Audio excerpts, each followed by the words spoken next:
The MLB snubbed Barry Bonds today for the Hall of Fame for the 10th and final time.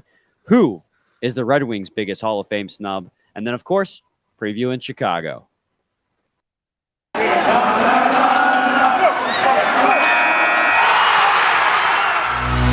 You're Locked On Red Wings, your daily podcast on the Detroit Red Wings. Part of the Locked On Podcast Network, your team every day.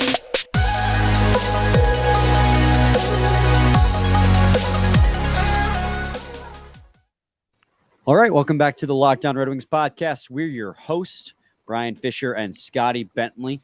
Find us on Twitter at BrianFisher971 and at Bentley Scotty. Scotty's also host at Locked On Tigers. And thanks for making us your first listen every single day. We are free and available on all platforms, including YouTube. Subscriber count, 156. Got another 6 subscribers. Keeps climbing, baby. Keeps climbing. Keeps climbing. Stairway. Stairway to heaven. I don't know where I'm going with that one, Scotty. Anyways. Slick with it. The MLB today announced the Hall of Fame inductees, or inductee, rather. Oh, did they? As it, on his first ever ballot, David Ortiz made it in, while Barry Bonds, Sammy Sosa, and who's the third guy I'm missing here? There's quite a few. There's quite a few. I mean, Roger Clemens. Thank you. That's the guy I was thinking is of. another one. You're the Kurt Schilling, but he has a lot of other off-the-field stuff, not steroids related, that's kept him out. But yeah, Clemens and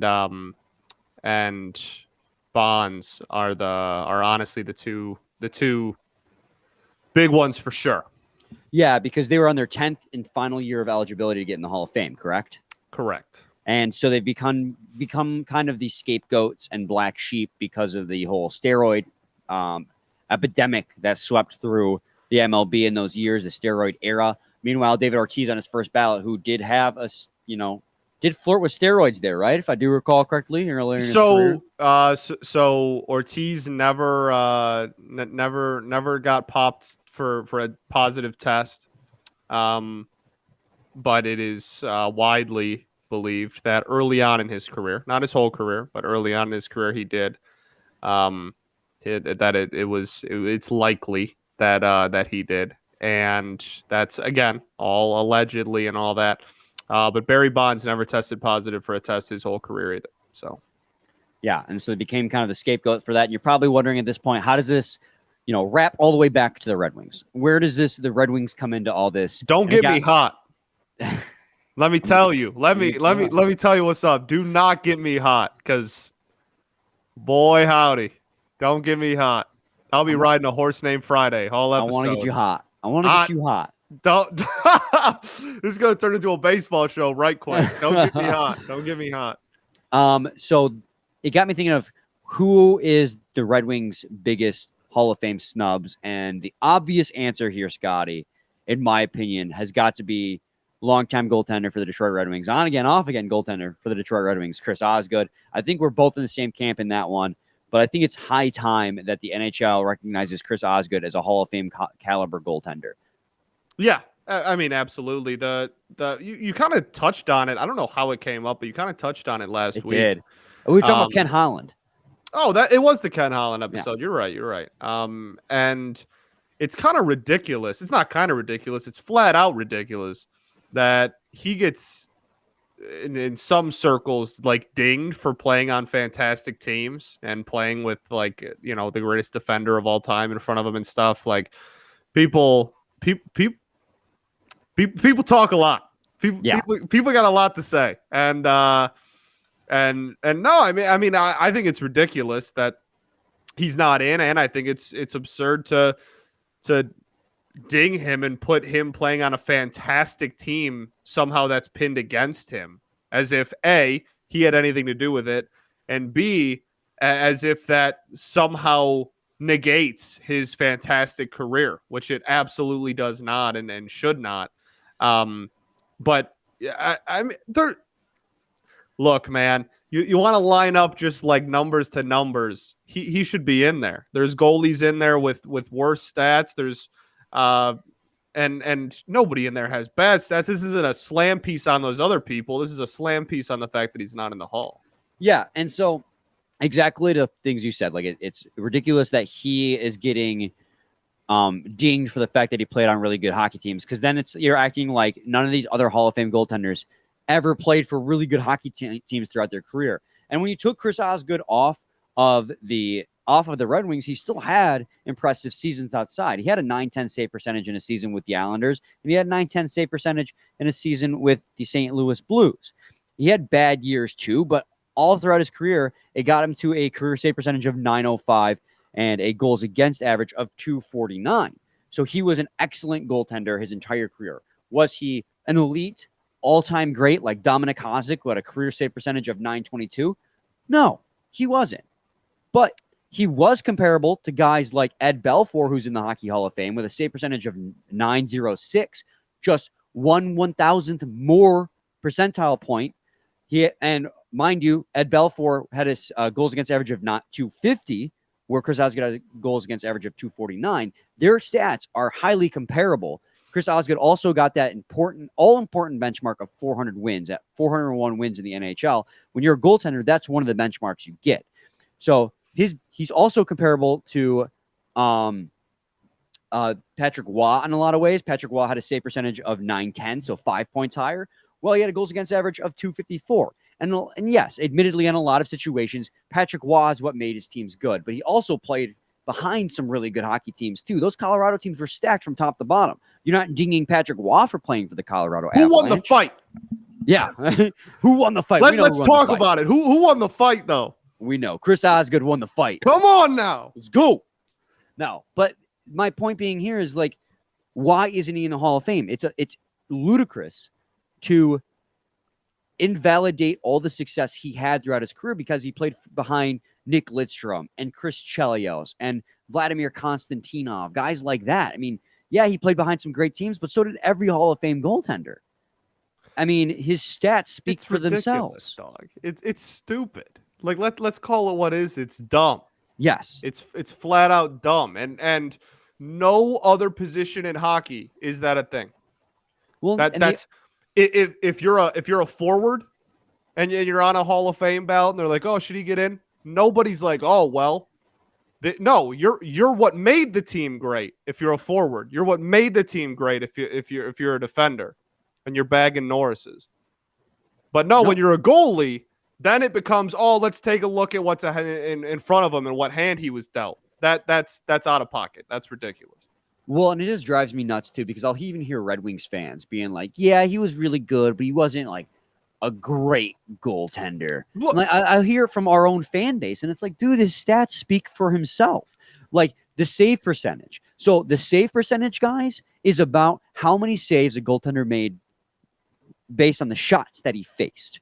So if your goaltender is above 900 save percentage, that means he's making 90% of the shots he is facing. That means that the defense let those shots through. So that means when Nick Lidstrom was on the ice, he was still facing shots. Goals against average, you can make an argument to be made that it can be skewed based on the team that you play behind. But save percentage is purely a stat based on how many saves a goaltender makes on the shots that he has faced. Yeah. It speaks for itself. 905. Ed Belfour, 906. He is at the caliber of a Hall of Fame goaltender. Another big argument that people make, oh, the NHL Hall of Fame is not the Hall of Fame, it's the Hall of Very Good. Well, listen, guys, you can't change the past. If you're going to put other guys in the Hall of Fame for being very good, Chris Osgood was very good. Like, right. I'm sorry. Hey, man, if you can't start gatekeeping now. Right. Yeah, what are we going to change it now? Oh, it's the Hall of Very Good. Okay, well, Osgood was pretty damn good. So yeah. We ain't changing now. We're in too deep. So it's the Hall of Very Good. Whatever. Okay, it is. We'll be honest. We're honest people. We'll be straight about it. Yeah, sure. It's the Hall of Very Good. Chris Osgood was very, very good. So yeah, that can be true. And if it is true, then let him in. It's the same thing with the NBA, man. People are like, oh, they just let anyone in the NBA. It's the Hall of Very Good too. Who? Okay, that doesn't take the player has no control over the Hall of Fame credentials. They are what they are, so let them in. It's just The benchmark for the Hall of Fame is not Hasek and Marty. That's not, you know, if that was the benchmark, there'd be 2 goalies in the Hall of Fame, and there's not. There's quite a bit more. So let's grow up. Let's grow up. You're spot on, man. You're 100% spot on. I'm always spot on, baby. Okay, well, I come to work. Well, if you're working, Scotty, I recommend you eat a Built Bar to give you the energy that you need to get through your day. That. It's the new year, so that means New Year's resolutions. If yours is about getting fit or eating healthier, make sure you include a Built Bar in your plan. Built Bar is the protein bar that tastes like a candy bar, maybe even better than a candy bar. And you know what? You know what I got right here, Scotty? Oh, is he doing it? What flavor you rocking? Caramel. Salted caramel. Nice. Right, so that was our old host's favorite flavor as well. Nolan used to rock hard with the salted caramel. Let me tell you. I just got done playing a hockey game. 1-1-0, by the way. Nice shutout. Nice shutout by and you're on D. I was on D. Good feel. I was on there for the only goal too. You rough anybody up? You know what? No, it was a clean game. It was a really good hockey game between 2 teams. Yeah, you know why? Because they're afraid of you. You know why? Because you got Built Bars in there. They know that. They heard. But I tell you guys, after this hockey game, I was really hungry and I was really craving something.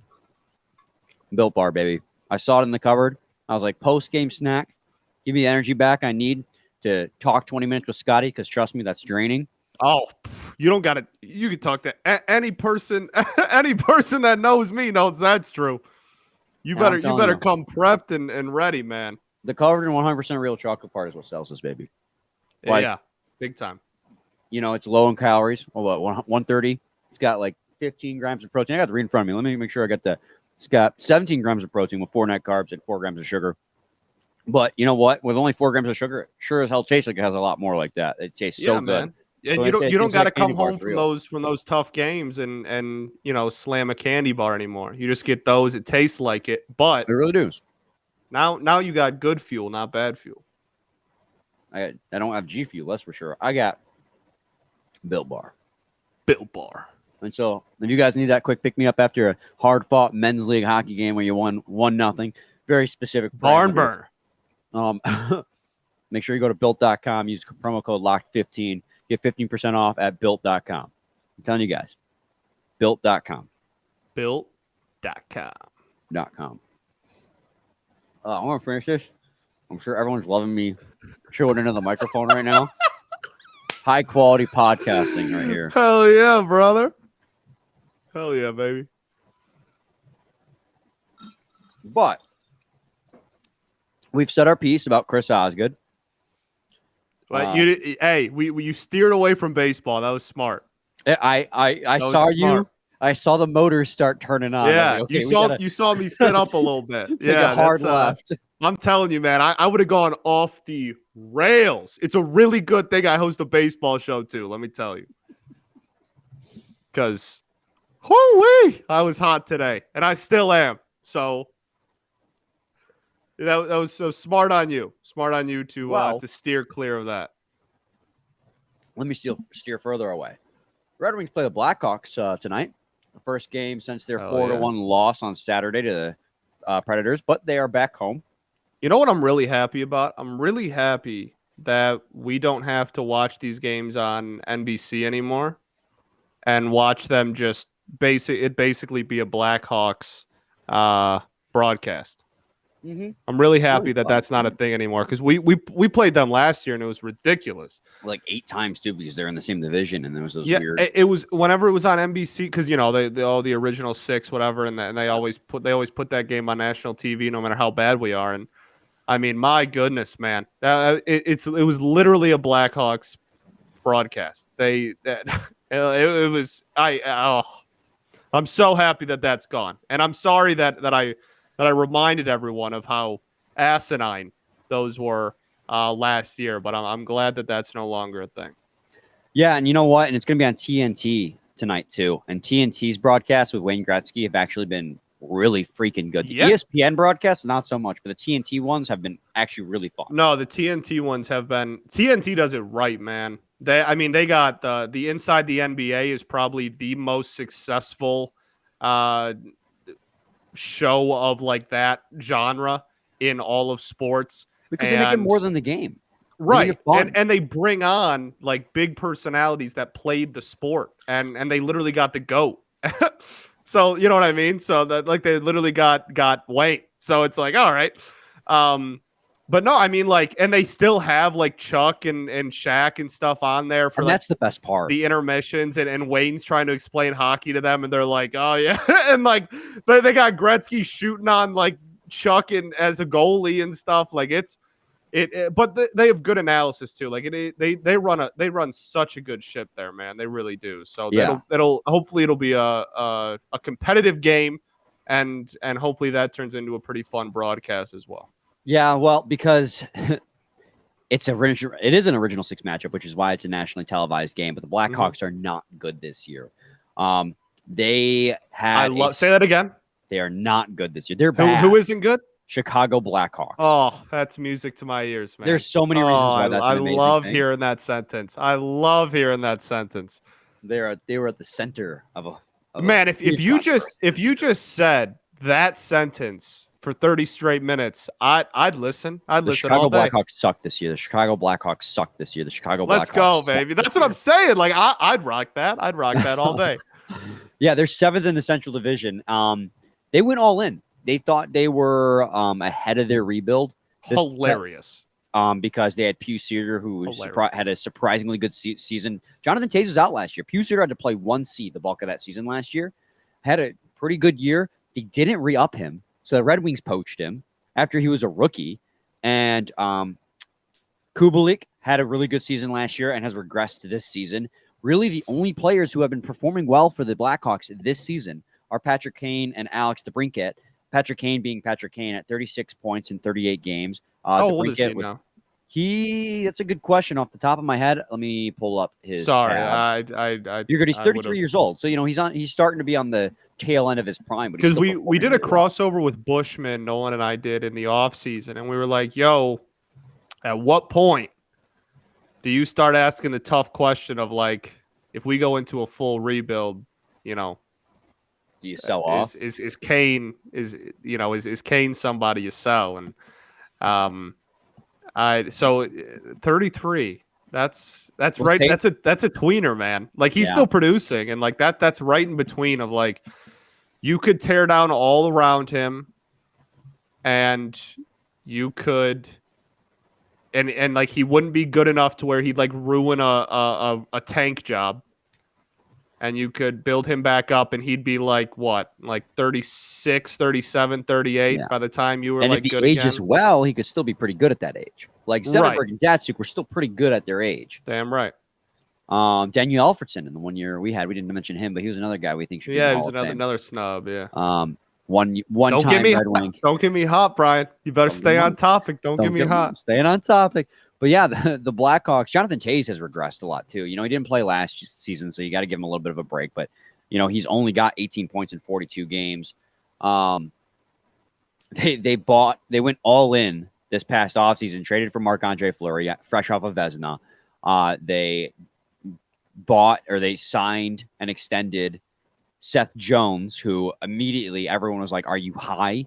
Like his value has been tanking the last couple of years. He had one really, really good season with Columbus, and he's a good defenseman. But the money they signed him to for the length that they did and the trajectory that he is on is not going to look really good. And you know what? He's actually producing at a pretty decent clip for the Blackhawks this season, despite, though, being a minus 16, which, again, speaks more about the team as a whole. But, your best defenseman is an offensive defenseman. He's not providing a lot of defense out there. They don't have a defense, and that's where the core of their issue is. They thought their rebuild was ahead of schedule. They were trying to pull the Red Wings rebuilding on the fly. They bought all in. They slapped themselves against the salary cap. They're struggling. And then Stan Bowman, all the controversy, has to step down. So they're a team that thought they were ready for the next step after just retooling. And now they're suffering this season under the weight of really heavy contracts and a regression from Kubalik. They're Their best thing they got going for them is the fact that Marc-Andre Fleury is still Marc-Andre Fleury, because he's been standing on his head all season long. I think his save percentage is 915 this season, 913. He's been great. But outside of him and Kane, this team has no depth. They are the Red Wings, but going in the opposite direction. Yeah, no, I mean, yeah, man. It's been a heck of a year for that organization. And I mean, I don't know, man. Like we talked about it on the Iser Plan show. What did we do 2 weeks ago? Where we talked about like the timing of everything, and if the timing of all the stuff Yzerman was doing was right, or if the timing of everything he's doing was on pace with being competitive again, right? Competitive again. I don't know why I said competitive. I don't know what I said. I don't think you said it weird. I think you're being weird to yourself. That happens a lot, man. That's okay. That's what I love about you. That happens way more than I care to admit. But Scotty, you're beautiful. But I appreciate you. The thing is, like, we talk about how important the timing is with all that, and they jumped the gun way too quickly. And there's some people out there that say they did it to try and distract people from all the off the ice stuff that's going on, which is horrible, and try to be like, oh, hey, like if we put a competitive hockey team out there, winning solves all mentality. And like, that's not something you can, that winning is going to do anything to make go away. And B, on a pure hockey sense, that's stupid. Like you're rebuilding, you're retooling, whatever the hell you want to call it. You're rebuilding. And only in theory, apparently. You were right. And you had a timetable. You had one. And you said, screw it. We had one shortened season where we were like kind of better than we thought. And we just said, screw it. Let's go all in. And you played yourself. Blackhawks. You played yourself. And I could not be happier about it. Oh, absolutely. It's amazing. We'll continue this conversation in a second, but first, I got to talk to you guys about BetOnline.ag. BetOnline would like to wish you a happy new betting year as we continue our march to the playoffs, through the playoffs, as we get ready for Matthew Stafford in his NFC Championship game. 9 down. BetOnline remains the number one spot for all the best sports wagering action for 2022, new year, and a new updated desktop and mobile website. To sign up today and receive your 50% welcome bonus on your first deposit, just use promo code LOCKEDON to get started. From football, basketball, hockey, boxing, and UFC, right to your favorite Vegas casino games. Don't wait to take advantage of all the amazing offers for 2022. BetOnline is the fastest and easiest way to bet on all your favorite sports. BetOnline. BetOnline. Where the game starts. You're so ridiculous, man. What? I do a good read. What can I say? You do. You do. You do. I never denied that. You do. But the pause is I'm a drama king. I'm a drama queen, and that pause, that's got some drama to it. They don't know where the game's gonna start unless I tell them. It's true, and I you know what I mean. I think my favorite part is like if it's a cliffhanger. If you listen every day, you know it's coming, and you're like, it's a pump fake. He gets you with it. He gets with the MJ, the one hand. He gets you with the pump. One of these days, when we're low on content, I'm just gonna wait 10 minutes and then end the episode with where the game starts. Dead silence for 10 minutes, and then you better mute this mic if you think I'm capable of doing that. Let me tell you, you better figure out how to mute me if you think I'm capable of sitting here for 10 minutes without talking. Oh, I'm kind of curious now if I can mute you. I could kick you out of the call. See, but that's not the same effect. I could just minimize you on the screen. Yeah. Look at me. This makes me feel important. Oh, does it? Yeah, it makes me feel big. I feel big every second of every day. It's because you are a large person. Like, you are like what? Point. You're like what? 6'5"? I don't need a box on a screen to make me feel big. Let me tell you. I'm a healthy national average 5'9". Very. He's at a healthy national average. Weren't we talking about the Blackhawks? Yeah, man, we got a game coming up. Hell yeah. Yeah. So how we feeling about this game? Well, I mean, the thing that we start every preview with in the world we live in currently is what their COVID situation. Oh, I got that up. They looks currently like. have nobody on COVID. They got a load of injuries. Well, really only 3 that are recent. I'm gonna butcher this, but Juhar Kyra, Riley Stillman, and Kevin Lankinen are all out. Kevin Lankinen being one of their goaltenders. Lankinen's out week to week with a hand injury. Stillman's out day to day with a shoulder injury, and Kyra is day to day with a back injury. So those are guys who have recently been added to the list.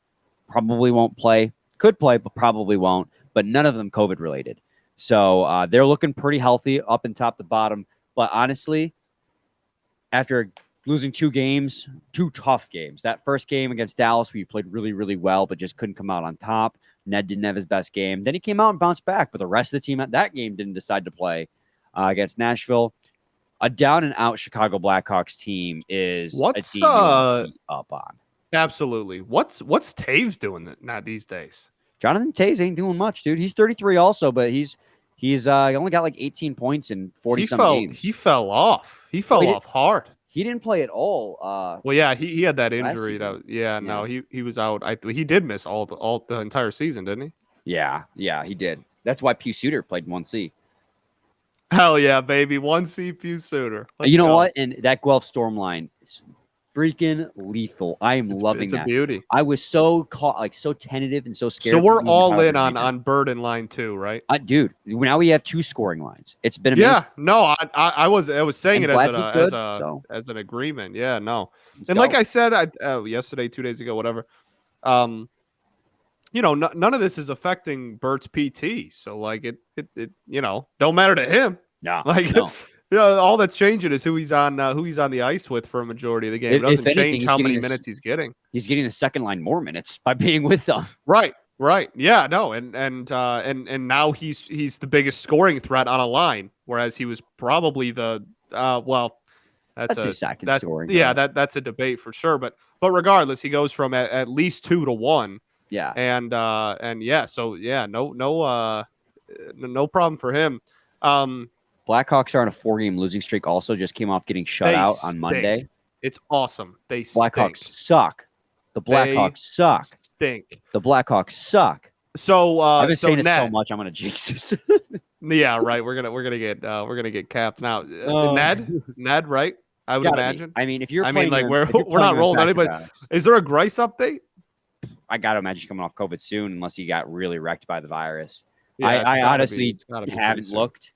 Ned's starting this game. Yeah, it's not exactly. It ain't no thing, baby. Ned's starting the game for sure. If Nedeljkovic is playing in back-to-backs, but then gets 3 days off, there's no way he's not playing. Like, how crazy is shocked that we went from like over the course of the season, we've gone from who's gonna start this game, matchup wise, and then we went to Ned's 1A and Grice is 1B. And so back-to-backs are close games. And then we went to Ned's going to start every game that's not a back-to-back. And now it's Ned might just start. Ned might just clear it the rest of the year, man. No, Ned might just run table. He might just win all the chips. It might just be over. It is really nice. It's a nice feeling. It is. No, it's cool. It's real cool. Not discounting Jonathan Bernier's season last year, because Bernier had a really good season last year, but it was very much a 1A, 1B situation last season. And coming into this season, even after trading for Alexander Nedeljkovic, my thought process was, well, Grice will probably get the bulk of the workload to start the season while they build up Nedeljkovic. Mm-hmm. And Nedeljkovic came in, was amazing right off the back. And like you said, we were like, okay, well, then it's a 1A, 1B situation. Or there was a split workload based on matchup, 1A, 1B. Now, then it evolved to Ned's going to get the bulk of it. Boom. Now Ned's just playing. It's just Nedeljkovic is net. And why wouldn't it be?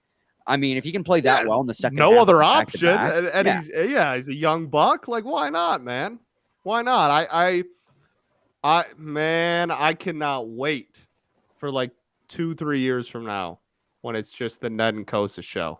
Man, I cannot wait for that day. Oh, it's gonna be good. It's gonna be good. It's gonna be glorious. But in the meantime, He's gonna the Red have Wings- Edvinson and Sider ahead of him. Yeah, so he won't get in the Hall of Fame.